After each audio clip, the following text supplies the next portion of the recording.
Film के शुरू में हम बड़े बड़े पहाड़ देखते हैं, जहाँ पे नोरा और उसके फादर को दिखाया जाता है, जो एक बड़ी सी पहाड़ की चोटी के ऊपर चढ़ रहे होते हैं। जैसे वो चोटी पर जाकर बैठ जाते हैं तो नोरा के फादर पुरानी कहानी को याद करने को कहते हैं। नोरा के फादर बोलते हैं, सामने जो तुम बड़ी सी चट्टान देख रही हो, ये बहुत टाइम पहले जिंदा हुआ करती थी और इन्हें ट्रोल कहा जाता था। ये सूरज की रोशनी में बाहर नहीं आते थे, लेकिन जैसे ही एक बार इनके ऊपर सूरज की रोशनी पड़ी तो ये पत्थर में तब्दील हो गए और इसलिए फिर इन्हें स्टोन माउंटेन कहा जाने लगा।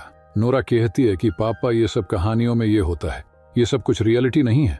लेकिन नोरा के फादर उससे कहते हैं कि बेटा, कुछ कहानियां सच्ची होती है और अगर तुम इन पहाड़ों को मन की आंखों से देखोगी तो तुम्हें ये दिखेंगे। फिर नोरा ध्यान से उस चट्टान की ओर देखने लग जाती है और वहां पर उसे कुछ चेहरे दिखाई देते हैं, जिससे कि वो काफी ज्यादा शॉक्ड हो जाती है। सीन शिफ्ट होता है और 20 साल बाद दिखाया जाता है कि नोरा काफी बड़ी हो चुकी थी और वो एक भू विशेषज्ञ बन चुकी है। नॉर्वे नाम के इलाके में बहुत टाइम से काम कर रही थी। वहां पे वो कुछ जमीन के अंदर ढूंढ रही थी और फाइनली उसका काम कंप्लीट हो जाता है और वहां पे उसे एक बड़े से मॉन्स्टर्स का स्कल मिलता है। वहीं दूसरी तरफ डोगरा माउंटेन के ऊपर रेलवे सुरंग बनाने के लिए माउंटेन को तोड़ा जा रहा था और उसकी खुदाई की जा रही थी। लेकिन वहां की कुछ सोशल वर्कर को ये बात बिल्कुल भी अच्छी नहीं लगती कि नेचर के साथ कोई भी छेड़छाड़ की जाए और इसलिए वो लोग प्रोटेस्ट करने लग जाते हैं। लेकिन यहाँ पर सबसे ज्यादा हैरानी की बात तो ये थी कि जैसे ही वर्कर्स अंदर ब्लास्ट करते हैं तो बहुत जोरों से आवाज आती है, जो कि काफी ज्यादा अजीब होती है। वो काफी ज्यादा डर जाते हैं और देखते ही देखते गुफा पूरी तरह से जमीन में धंस जाती है। साथ ही वहां पे बहुत बड़ा भूकंप भी आ जाता है। ये न्यूज मिलते ही वहां की सरकार कुछ मिलिट्री वालों को चेक करने के लिए भेजती है। वो वहां पर सैंपल निकालते हैं और उन्हें प्राइम मिनिस्टर तक पहुंचा दिया जाता है। जैसे ही पीएम और उसके सेक्रेटरी उस सैंपल को देखते हैं तो उसमें बहुत बड़े बड़े पैरों के पंजों के निशान होते हैं, जहां पर पीएम को तो कुछ समझ नहीं आ रहा होता है और इसीलिए वो सारे मिनिस्टर्स के साथ में एक मीटिंग बैठाने के लिए बोलती है। वहीं दूसरी तरफ नोरा को आर्मी की एक टीम चॉपर में बिठा के अपने साथ ओस्लो ले जाती है, क्योंकि नोरा की हेल्प चाहिए थी। जैसे ही नोरा ओस्लो पहुंचती है तो वहां पर पीएम का सेक्रेटरी उसका वेलकम करता है और वो उसे अपने साथ मीटिंग रूम में लेकर जा रहा होता है। मीटिंग रूम में पहुंचते ही नोरा देखती है कि वहां पर तो सारे नॉर्वे के बड़े बड़े ऑफिसर्स बैठे हुए होते हैं और मीटिंग चल रही होती ही। जहां पर तभी एक ऑफिसर रूम में पहुंच जाती है और सबको बड़ी स्क्रीन पे एक वीडियो क्लिप दिखाती है, जो कि एक प्रोटेस्ट ने अपने मोबाइल में रिकॉर्ड कर लिया था। जब डोगरा हिल में ब्लास्ट हुआ था, बाकी को तो वो वीडियो क्लिप नॉर्मल लग रहा था, लेकिन नोरा को उस वीडियो क्लिप में स्टोन से बना एक बड़ा सा दानव दिखाई देता है, जिसके 2 हाथ 2 पैर के साथ कुछ तस्वीरें दिख रही थी। नोरा सबको कहती है कि यहाँ बैठे रहने से कुछ भी नहीं होगा, हमें खुद वहां पर जाकर चेक करना होगा। जिसके बाद पीएम अपनी सेक्रेटरी को नोरा के साथ उस प्लेस पर भेज देती है। दूसरी तरफ हम बूढ़े कपल को देखते हैं जो कि चाय पी रहे थे। तभी उन्हें अचानक से बहुत जोर जोर से आवाज सुनाई देती है और उनका पूरा घर बहुत जोरों से हिलने लग जाता है। तो अपनी जान बचाने के लिए वो बेसमेंट में छुप जाते हैं। जब बाहर आने के बाद देखते हैं कि उनका घर तो पूरी तरह से तबाह हो चुका है। तब उसी प्लेस पे नोरा सेक्रेटरी के साथ आती है तो उन्हें वहां पर मिलिट्री ऑफिसर कैप्टन क्रिस मिलते हैं, जो कि उसे सारे सिचुएशन समझाते हुए कहते हैं कि यहाँ से कोई एक चीज निकल कर आई जो कि पहाड़ों की तरफ चली गई, जिसका हमें सिर्फ कुछ फुटप्रिंट ही मिला हुआ है। नोरा वहां छानबीन करती है और सोचती है कि इस केस में सिर्फ एक ही आदमी हेल्प कर सकता है और वो उसके पास पहुंचती है। तभी एक आदमी बंदूक लेकर मारने के लिए बाहर आ जाता है। तभी नोरा उस आदमी को शांत कराते हुए कहती है कि फादर, मैं हूं, मैं आपकी बेटी नोरा। ये सुनने के बाद नोरा के फादर शांत हो जाते हैं। नोरा के फादर इस पहाड़ों में इसलिए रहते थे क्योंकि लोग उन्हें पागल समझते थे और कोई भी उनकी ट्रॉल हिल्स की कहानियों पर यकीन ही नहीं करता था। नोरा फिर उन्हें वीडियो क्लिप दिखाती है। नोरा के फादर ने अपने पूरे घर में ट्रोल की फोटोज लगा के रखी होती है, जिसे देखकर लग रहा था कि उसके फादर ट्रोल को अच्छी तरह से रिसर्च कर रहे हैं, क्योंकि वो दुनिया को दिखाना चाहते थे कि वो पागल नहीं है, वो झूठ नहीं बोल रहे हैं। उस क्लिप को देखने को बाद उनका यकीन बढ़ जाता है, लेकिन नोरा अभी भी ट्रस्ट नहीं कर रही थी। उसे तो ये कहानी ही लग रही थी। नोरा अपने साथ एक जगह पर ले जाती है जहां से फुटप्रिंट गायब हो गए थे। वहां जाके वो लोग फिर से रिसर्च करने लग जाते हैं, लेकिन तभी अचानक से नोरा देखती है कि पत्थरों के अंदर से एक बड़ी आंख खुलती है और फाइनली पहली बार इतने बड़े जिंदा ट्रॉल को अपने सामने देखती है और उसे देखकर बहुत ज्यादा हैरान हो जाती है। वो सब वहां से चोपर में बैठ के भागने लग जाते हैं। तभी एक लाइव वीडियो सीधा पीएम को भेज देते हैं। ये सब देखकर सारे ऑफिसर्स भी शॉक्ड रह जाते हैं। फाइनली वो उस पर हमला करने की प्लानिंग करने लग जाते हैं, लेकिन नोरा और उसके फादर ट्रोल को कुछ भी ना हो, इसलिए वो उनसे थोड़ी सी मोहल्लत मांगते हैं, जहां पर पीएम नोरा से कहती हैं कि तुम्हारा काम यहीं पर खत्म होता है और आगे का काम हमारी आर्मी ऑफिसर्स कर लेंगे। उसके बाद आर्मी फोर्स ट्रोल पर अटैक करने के लिए निकल जाती है, लेकिन यहाँ पर नोरा कैप्टन क्रिस को मनाने की कोशिश करती है।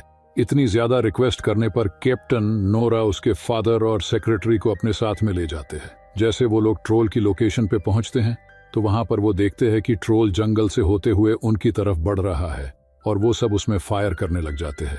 नोरा के फादर वहां पर उन सबको रोकने की कोशिश कर रहे हैं, क्योंकि वो जानते थे कि ट्रोल को बहुत ज्यादा गुस्सा आ जाएगा और वो सब कुछ तबाह कर देगा। ट्रोल गुस्से में आके उन्हें मारने लग जाता है। तभी नोरा के फादर ट्रोल के सामने आते हैं और उसे प्यार से समझाते हैं।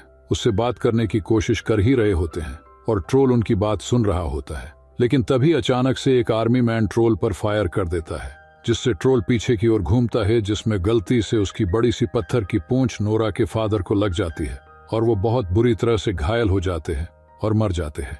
लेकिन मरने से पहले कुछ शब्द बोलकर जाते हैं, रॉयल पैलेस, राजा और घर। नोरा के फादर को मरते देख ट्रोल को भी बहुत ज्यादा बुरा लगता है, फिर चुपचाप वहां से चला जाता है। अगले सीन में नोरा उसके फादर की डायरी को देखती है, जिसमें ट्रोल के खिलाफ बहुत सारी जानकारी मिलती है। तभी फिर कैप्टन क्रिस बताता है कि ट्रोल को मारने के लिए एयर स्ट्राइक के ऑर्डर मिले हैं, बट नोरा फिर सीधा डिफेंस मिनिस्टर से बात करती है और अपनी रिसर्च के अकॉर्डिंग उन्हें बता रही होती है कि ट्रोल को चर्च के घंटों से बहुत ज्यादा प्रॉब्लम होती थी और इसलिए वो लोग चर्च पर हमला कर दिया करते थे।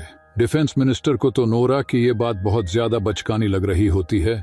यहाँ पर तभी कैप्टन क्रिस भी कहता है कि हमारे सारे मॉडर्न वेपन्स का भी उस पर कोई असर नहीं हो रहा है, और कैप्टन नोरा की बातों से सहमत होता है। साथ में जनरल भी मान जाता है कि हमें नोरा के प्लान पर एक बार काम करना चाहिए, क्योंकि ऐसा मॉन्स्टर हमने अपनी लाइफ में कभी देखे भी नहीं है। दूसरी तरफ ट्रोल को दिखाया जाता है, जो कि एक पार्क की तरफ बढ़ रहा होता है और पार्क के सारे लोग उसे देखकर भागने लग जाते हैं, लेकिन एक छोटा सा बालक वहीं पर खड़ा होकर उसे घूर रहा होता है। नोरा वहां पे स्पेशल फोर्स के साथ पहुंच जाती है और वो सब लोग अपने चॉपर में चर्च की बड़ी बड़ी घंटी बांध कर लाते हैं और ट्रोल के चारों तरफ घंटियां बजाने लग जाते हैं। घंटियों की आवाज से ट्रोल बेचैन होने लगता है और चोपर को मार गिराता है, बट उसी के बीच एक चोपर उस खड़े हुए एक बच्चे पे गिरने वाला था कि तभी वो ट्रोल उस चोपर को पकड़ के उस बच्चे को बचा लेता है। ये सीन देखने में बहुत इमोशनल होता है और साथ में नोरा समझ जाती है कि ट्रोल में फीलिंग्स है।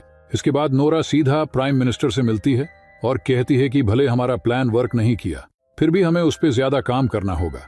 लेकिन प्राइम मिनिस्टर नोरा को इस केस से दूर रहने के लिए कह देती है और नोरा जब वहां से जा रही होती है तो कैप्टन क्रिस नोरा से कहता है कि तुमने बहुत ही अच्छा काम किया है और जब भी तुम्हें हेल्प की जरूरत होगी मैं हमेशा तुम्हारे साथ हूँ। नोरा को जाते हुए देखकर प्राइम मिनिस्टर का सेक्रेटरी उसका साथ देने चला जाता है। वहीं दूसरी तरफ पीएम मीडिया के जरिए पूरे शहर में पूरी स्थिति को बता देती है कि पहाड़ों को चीरकर एक मॉन्स्टर बाहर आया है और वह शहर की तरफ भी बढ़ रहा है, तो इसीलिए हम चाहते हैं कि हम आप सबको सुरक्षित रख सकें, बट इसके लिए आपको शहर से दूर जाना होगा और हमें सहयोग देना होगा। ये सब सुनकर शहर के लोग शहर छोड़कर जाने लगते हैं।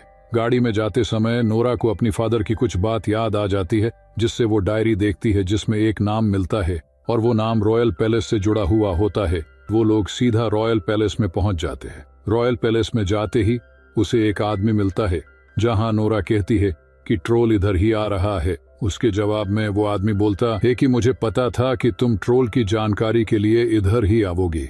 जहां उस आदमी की ये बात सुन के पहले तो नोरा हड़बड़ा जाती है और वो पूछती है कि आखिर आप ट्रोल के बारे में क्या क्या जानते हैं, जिस पर वो शख्स बताता है कि आज से हजारों साल पहले ये कहा जाता था कि अगर किसी राजा के किंगडम के ऊपर अगर दूसरा राजा अपना घर बनाए तो वो काफी ज्यादा शुभ माना जाता था। यानी कि ट्रोल पहाड़ियों का राजा था और आज से 1000 साल पहले की किंग जिन्होंने उसके और उसके परिवार के मर जाने के बाद में पहाड़ी पर अपना पैलेस बना दिया। यही रीजन था कि वो आज तक काफी ज्यादा फले फूले, और इसी के साथ वो शख्स ट्रोल और ट्रोल के परिवार के सभी अवशेषों को भी दिखाता है। ये सब कुछ देखकर नोरा हैरान हो जाती है और उसे याद आती है अपने फादर वाली सारी बातें जो ट्रोल के बारे में कही थी। ये सारे अवशेष इन्हें आज तक इसीलिए नहीं मिले थे क्योंकि पुराने राजा ने उन सभी को यहाँ दफना दिया था। इसी के साथ वो इन्हें ये भी बताता है कि काफी समय पहले एक ट्रोल के बच्चे को यूं ही जंगलों में छोड़ दिया गया था और हो सकता है कि वही अब बड़ा होकर इस जगह पे अपने फैमिली मेंबर से मिलने के लिए आ रहा हो। नोरा इस बात को समझ जाती है कि रॉयल पैलेस के लोगों ने इन सारी बातों को छुपाया कि ट्रोल जैसे कोई बड़े दैत्य होते हैं, क्योंकि उन्हें तो सिर्फ अपना राज दरबार ही दिख रहा था। उसके हाथ में एक यूवी लाइट होती है, यानी कि अल्ट्रावायलेट किरणों वाली लाइट। जब गलती से वो लाइट एक स्केलेटन पर पड़ती है तो वो धीरे धीरे पत्थर का बनने लगता है। तो नोरा को उसके फादर ने जो बात कही थी वो बात याद आ जाती है कि सिर्फ सूरज की किरणें ही ट्रोल को पत्थर में बदल सकती थी और यूवी लाइट भी वही काम करती है। तो अगर बड़ी मात्रा में यूवी लाइट का इस्तेमाल किया जाए तो उस ट्रोल को रोका जा सकता है। जिसके बाद वो रॉयल पैलेस के आदमी से एक बड़ी सी गाड़ी की डिमांड करती है और उन्हीं कंकाल के अवशेषों में से एक कंकाल की खोपड़ी अपने साथ ले जाती है और दूसरी ओर कैप्टन क्रिस को कॉल कर देती है और ये कहती है कि जितनी ज्यादा यूवी लाइट हो सके एक बड़े से प्लेग्राउंड में लेकर आओ, मैं उस ट्रोल को सीधा वहां पर लेकर आती हूँ। उसके बाद नोरा और पीएम का सेक्रेटरी उस बड़ी सी खोपड़ी को लेकर अपनी कार में भाग रहे होते हैं और वही ट्रोल उनका पीछा करता है, लेकिन सड़कें इतनी ज्यादा घुमावदार थीं कि उनकी रस्सी टूट जाती है और वो स्केलेटन वाली खोपड़ी रोड पर ही गिर जाती है। जहां ट्रोल उस खोपड़ी को उठाता है और देखता है तो उसे पता चलता है कि उसके परिवार को इंसानों ने ही खत्म किया है और अब तो उसका गुस्सा और ज्यादा बढ़ चुका था। जिसके बाद तो वो अपनी पूरी ताकत लगाकर नोरा के पीछे भागता है। वहीं नोरा, जिसने ऑलरेडी कैप्टन को कॉल कर दिया था कि यूवी लाइट का इंतजाम करके रखना, तो उन्होंने सारा इंतजाम ऑलरेडी कर दिया था और जैसे ही ट्रोल उस बड़े से मैदान के बीच में आता है तो सारे सोल्जर्स मिलकर उस पर यूवी लाइट का प्रहार करते हैं और धीरे धीरे ट्रोल पत्थर में बदलता जाता है। मिलिट्री कैंप में सारे ऑफिसर्स इस बात से खुश हो रहे थे कि हमने उस बड़े से जीव को हरा दिया, लेकिन तभी नोरा के दिल में एक नरमी आ जाती है। उसको याद आ जाता है कि कैसे उसने एक बच्चे को बचाया था और उसके पिता ने जब उसे हमला करने से रोका था तो रुक भी गया था। नोरा उसको नुकसान पहुंचना चाहती नहीं थी, वो चाहती थी कि ट्रोल हमेशा के लिए पहाड़ियों में चला जाए। जिसके बाद वो खुद ही जाकर उन बड़े बड़े फ्लैग्स को प्लग आउट करने लगती है ताकि यूवी लाइट की किरणें कम हो जाएं। ऐसा करते हुए ट्रोल भी उसे देख रहा था। जिसके बाद नोरा उससे कहती है कि हम तुम्हारा नुकसान नहीं चाहते, बस जितना जल्दी हो सके इस जगह से चले जाओ, वरना ये लोग तुम्हें खत्म कर देंगे। इस बात को ट्रोल समझ चुका था और वो वहां से जाने ही लगता है। तभी सूरज की पहली किरण है उसके ऊपर गिरती है और वो वहीं पर पूरी तरीके से पत्थर बन जाता है। इस सीन के सीजीआई सचमुच काफी ज्यादा बेहतरीन थे, जहां पर पहले वो अपने घुटनों पर बैठता है और उस जमीन पर गिरकर पूरी तरीके से पत्थर बन जाता है। उसकी आंख, जो आखिरी बार नोरा को देख रही थी, देखते ही देखते वो भी पत्थर में तब्दील हो जाती है। जिसके बाद नोरा के पास में वहां की प्राइम मिनिस्टर आती है और उससे कहती है कि तुम्हारे पिता की जितनी भी कहानियां थी वो सारी सच थी। इसी के साथ वो उसे शाबाशी भी देती है कि उसने इतने बड़े खतरे को रोक दिया। उसके बाद नोरा और पीएम का सेक्रेटरी वहां से जाने लगते हैं और पीएम का सेक्रेटरी पीएम की जॉब को क्विट कर देता है और कहता है कि मुझे तुम्हारा सेक्रेटरी कभी बनना ही नहीं था, मुझे तो एक राइटर बनना था और अब मैं वही बनूंगा, क्योंकि ये सभी लोग उससे जबरदस्ती काम करवाते थे। वहीं एंड्रियस को भी लग रहा था कि उसका टैलेंट वेस्ट हो रहा है। जिसके बाद वो नोरा के साथ अपनी नई जिंदगी शुरू करना चाहता था। वो उससे पूछता है कि क्या ऐसे और भी ट्रॉल्स हैं। तभी नोरा को अपने पिता की वो बात याद आती है जिसमें उन्होंने 13 ट्रॉल्स की कहानी बताई थी और इसी तगड़े सस्पेंस के साथ ये शानदार कहानी यहीं पर खत्म होती है। आपको ये वीडियो कैसी लगी आप प्लीज मुझे लाइक और कमेंट करके जरूर बताइएगा और अगर पहली बार इस चैनल पर आए हैं तो उसे सब्सक्राइब जरूर कीजिएगा, क्योंकि ऐसे ही बेहतरीन मूवीज का एक्सप्लेन आप लोगों के लिए लाता रहता हूँ। तो फिर मिलते हैं अगले वीडियो में, तब तक के लिए बाय बाय।